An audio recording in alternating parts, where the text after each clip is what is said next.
যুক্তরাষ্ট্রের লস অ্যাঞ্জেলেসের বাসিন্দা এবং হিউম্যান বারবি নামে পরিচিত মার্সেলা ইগনেলিয়াস যৌবন ও সৌন্দর্য ধরে রাখতে ব্যতিক্রমী উদ্যোগ গ্রহণ করেছেন। ৪৭ বছর বয়সী মার্সেলা দাবি করেন তিনি তার ২৩ বছর বয়সী ছেলের রক্ত নেওয়ার প্রস্তুতি শেষ করেছেন। বিস্তারিত নুরশাদ সাজিয়ার ডেস্ক রিপোর্টে।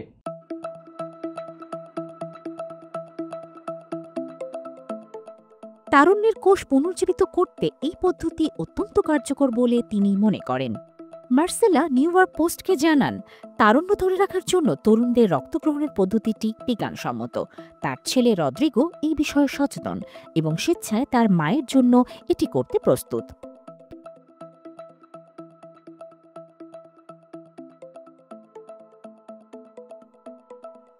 এমনকি রদ্রিগো এই পদ্ধতিতে তার দাদিকেও সাহায্য করতে আগ্রহী। মার্সেলা আরও জানান, স্টেম সেল থেরাপির অভিজ্ঞতা থেকে তিনি জেনেছেন কম বয়সী দাতার রক্তকোষ গ্রহণে অনেক উপকার মেলে। এতে শরীরে নতুন অক্সিজেন বহনকারী রক্তকোষ তৈরি হয়, যা দ্রুত রক্তপাত বন্ধ করা এবং রোগ নিরাময়ে সহায়তা করে।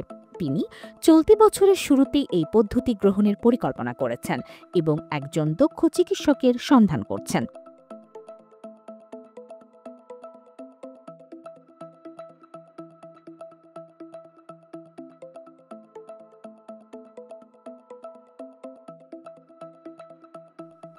মার্সেলার এই সিদ্ধান্ত সামাজিক মাধ্যমে ব্যাপক আলোচনার জন্ম দিয়েছে।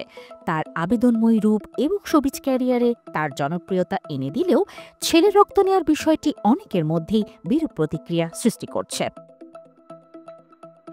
ইনস্টাগ্রামে ১২ লাখ ফলোয়ার থাকা মার্সেলা প্রায় রেড কার্পেট ও টিভি শোতে আমন্ত্রিত হন। তবে ছেলে রক্ত নেয়ার ঘোষণার পর এক ব্যবহারকারী মন্তব্য করেছেন, রদ্রিগো, যখন তুমি বুঝতে পারবে তোমার মায়ের কারণে তোমার থেরাপির প্রয়োজন হতে পারে, দয়া করে আমাকে জানিও।